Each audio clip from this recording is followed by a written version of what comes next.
What's interesting is that I was already in a lunch roundtable about this, and I think I understood from that roundtable just how much of an outlier the couple of programs that I'm going to present today are. But so what I'm hoping is the interactive or the collaborative thing is just the lessons learned, that by presenting these things in some detail, the lessons learned are things that other people can apply to probably quite different programs that they might have. I'm calling the talk Beyond the Masterclass, and I want to discuss two case studies here. One is a visiting artist workshop that fits neatly into the category, and the other is an unconventional program that integrates various design disciplines and approaches as part of the basic structure of its curriculum. The idea is to look at these two specific but very different ways of bringing design practice into the curriculum and to assess successes and hopefully lessons learned. For the past 6 years, the department that I teach in, the Department of Architecture, Landscape, Interiors, did this go off? Hello? Can you hear me? Okay. At Otis College of Art and Design, has been able to host a Donghia Artist-in-Residence workshop thanks to a very, very generous gift from the Angelo Donghia Foundation, which was set in place. Our chair, Linda Polari, has a long-standing relationship to the Donghia Foundation. Through this workshop, we introduce internationally celebrated design professionals to Otis students and also to the Los Angeles design community in a larger sense. We select a very core group of junior and senior undergraduates based on a portfolio. It is competitive, to participate in this week-long immersive workshop. The workshop is completely outside of their normal studio projects, and the project is completely also at the discretion of the visiting designer. So as you can see from this is 6 postcards. These are the people we've had for the last 6 years, and it's a pretty impressive range of people. The projects range from a simple, elegant wine store for a long-distance client here in a workshop led by architect Xavier Vendrell of Barcelona and Chicago, to a pleating and folding for structural effect in the design of an exterior installation on campus, which was led by Nader Tarani of NADA and our local architect, Sharon Johnston. To a proposal for a new immersive mode of exploring the city during extended layovers at LAX. In this workshop, led by Sashi Khan of Shashi Khan Collective in New York, the students were given only the issue to work with. It was up to the 14 students to focus on a way of improving the condition and together communicate their best ideas into a single proposal and one focused presentation. Most recently, the workshop was led by Joop van Lieshout of Atelier van Lieshout in Rotterdam. They took on the issue of consumer society and the overconsumption of raw materials as their issue. The students were asked to envision and design environments that would be completely self-sustaining. And so we're talking not only net zero energy, but net zero consumption. And it's occurred to all of us that as our world seems to be getting more fragile, we're seeing this reflected in the concerns of these practitioners that we invite, but also in the concerns of our students.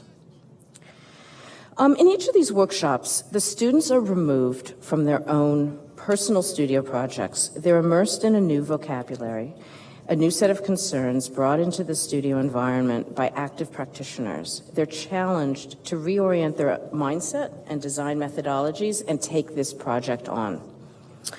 The artist in residence behaves like both a client and a mentor, and the issues raised are a dose of reality brought for just a brief moment into the academy environment. An essential part of the week-long exercise is the way it dislodges a business as usual is the collaborative nature of this work.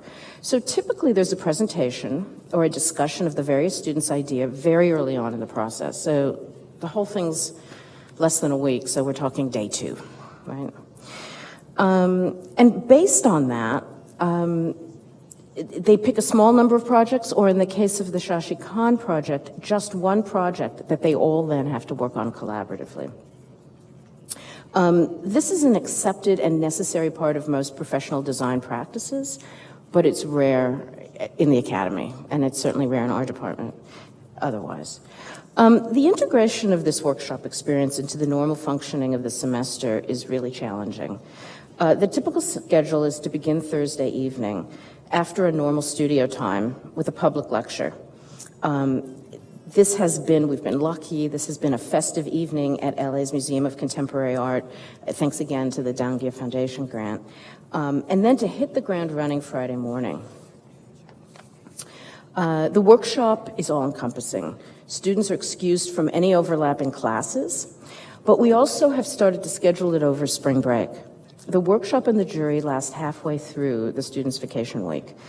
Demanding this level of commitment and seriousness from the students has inspired an impressive degree of maturity and focus in their response, and sometimes surprising themselves as much as they surprise us. At the end of the workshop, there's a public jury, and the grant also allows for awards to be given. There's a portfolio prize and a project prize, and that helps to keep the competitive juices flowing, even while working in a collaborative process. The outsider nature of the lecturer has a lot of advantages. The students shake off the shorthand they've become accustomed to communicating with within the department. They feel compelled to reach back and harness all the tools and experience that they've gathered in the service of this new project. Tools we too often see left behind from one academic year to another. They have to explain and justify design ideas and processes to a new person. Often a person outside of academia altogether, or if a teacher, from another institution with another set of jargon and shortcuts.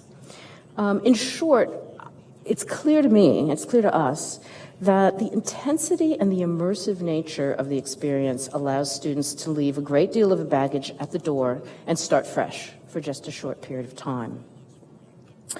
Thinking through these issues has raised a number of questions for me about the relationship between the internal and the external.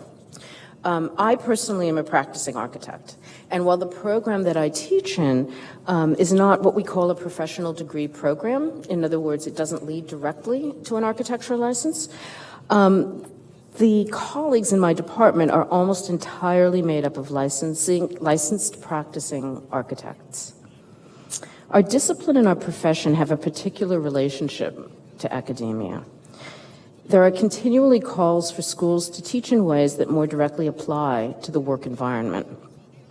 And amongst those of us who teach, the impulse is increasingly the opposite.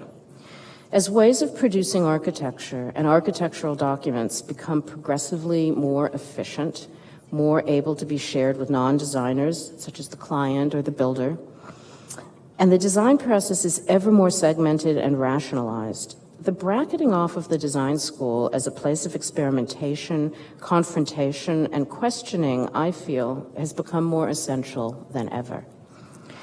On the other hand, it's absolutely our job to graduate designers who are engaged in the world. They have the tools they need to be effective and who will have careers that matter.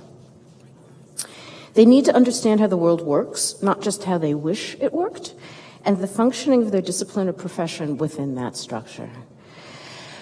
So on that note, I was having a conversation about all of these things with a colleague of mine at another institution, Art Center. So Tim Durfee, who teaches in a program at Art Center called Media Design Practices. And I decided that the way that program is structured directly tackles some of these issues in a way that I think is really instructive, or was at least instructive for me. It's an interdisciplinary master's program. It's an MFA program. And they accept students from a wide range of disciplines. It includes the humanities and the sciences, as well as designers, obviously. The program attempts to set up a kind of feedback loop between practice and design education. And so, well, that's a great thought. We all want to do that, but how exactly do you get there? Not unexpectedly, he agreed that intensity and immersion are a large part of how they do this. So to get the wide variety of students up to speed, there's an optional foundation year, There are other core courses at the beginning, but once these are done, studios and thesis projects take over. And while any given studio is in session, nothing else happens. Nothing else happens, at least at school. The studios are short. They're 4 weeks from the beginning of a site visit or research to the making of the final project. The other piece that's really interesting and relevant about this program is the division into lab focus or a field focus, or as Tim described it to me, in to out or out to in. In the lab studios, which he calls the in to out, there's an external partner. The partner might be at the cutting edge of technology or manufacturing or perhaps biosciences. Engaging new technologies and actively prototyping their projects allows students a firsthand experience of what we tend to call the real world, but at the same time, they bring energy and knowledge from the academy and offer it to these external partners. The field studios, the out to in, are more in line with the community partnerships or our creative action program at Otis, directly engage field work and research, which involves a community, a partner, an institution, and a problem to be solved, or help to solve. While the graduate students bring knowledge and creativity to the table in the service of a need, they certainly gain depth, practical experience, and knowledge from their encounter. You can see how, in many ways, this program replicates the trajectory of a designer-in-residence program. It allows for outside information to enter and influence the work of students, but also places a high value on the experimental thinking and sense of possibility that is often only possible in schools. The line seems very blurred, shockingly so, and yet it is clear that the interactivity is exciting and fruitful.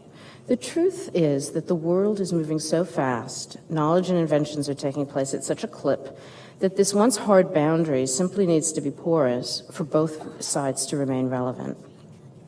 And I would posit that these kinds of programs, the artist in residence, the visiting artist, were once considered a luxury. In many ways, open up vital questions for design curricula today that we all need to take seriously and to take on. So I wanted to leave you with a series of questions and hopefully some suggested answers. And the first one is, how is intensity created? How can, outside of these two very specific programs, how can intensity be created in a more general sense in ways that each of us can apply? I think the important pieces of that are novelty or surprise. I wrote even shock. Allow time-worn assumptions to be upended and new ideas to flow. How is an immersive environment created? And I think the important thing about that is focus, is having a bit of time where you bracket off the everyday, at least for a brief span, since engaging the world is central to what we do as designers. And that's the irony, that you need to bracket off the world in order to re-engage it in a more important way, in a more essential way. And finally, what is and what should the relationship to practice be? And I realize that not all design professions have the kind of slightly antagonistic one that architecture schools sometimes do. There's a lot of demands on architecture schools to be incredibly pragmatic. And the place of the academy is where we get to dream and where we get to push the language of architecture further. So my answer is both and. Practice is where we make a difference. Yet we must exit from time to time to recharge and to be extraordinary. Thank you.